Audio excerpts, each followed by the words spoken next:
Hi, I am Sam Guan with NX Product Marketing. Today, I'll share with you some of the new functionality that was released in NX 2412 that is made available to our customers back in December of 2024. Key improvements are NX will retain constraints as users restructure components within assembly. And when they use copy and paste components, NX will include associative constraints.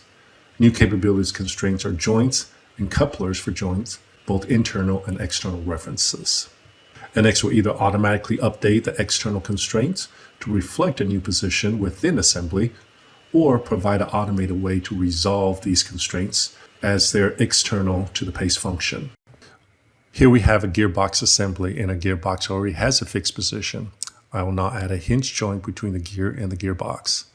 Let's add one more instance of this gear component, a new hinge that this will show the external joint references need to be satisfied.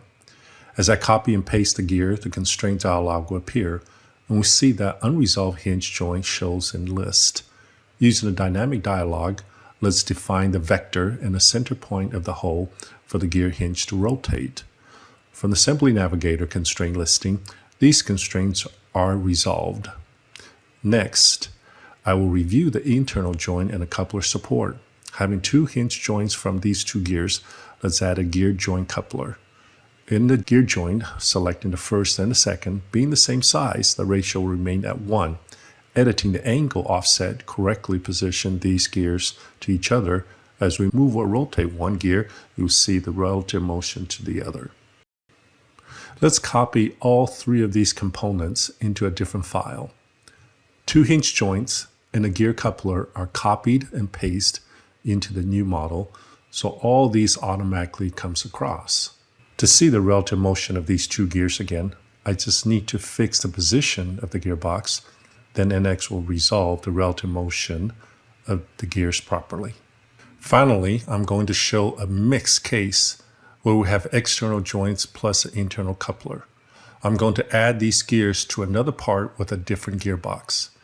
As we can see in this model, currently there are no constraints here. So the hinge joint have become external now. So we get the opportunity to resolve them with a constraint dialog. The gear coupler remains internal to these two gears, so it will be copied automatically with the components. Update correctly when hinge joints are resolved.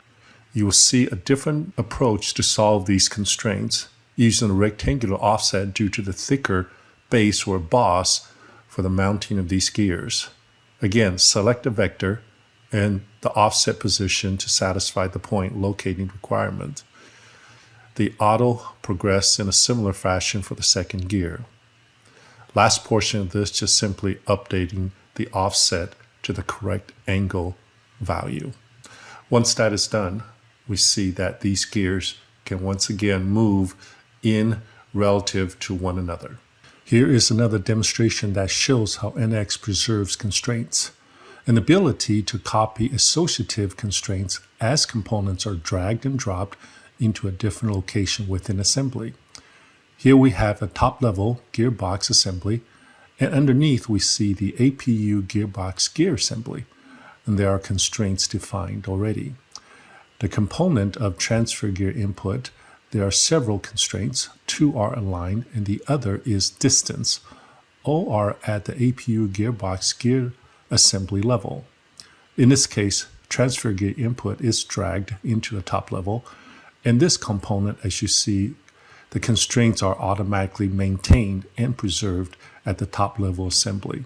In the previous release, users would have received the NX resolve constraint dialog to redefine any external constraints. The new enhancement, both align and distance constraints are preserved. In addition, the APU gearbox gear assembly name is shown within this constraint to assist identification. This listing of reference constraint will improve the productivity for the users and simplify the workflow for the users as they are restructured their assembly. This concludes my presentation today. Thank you for your time.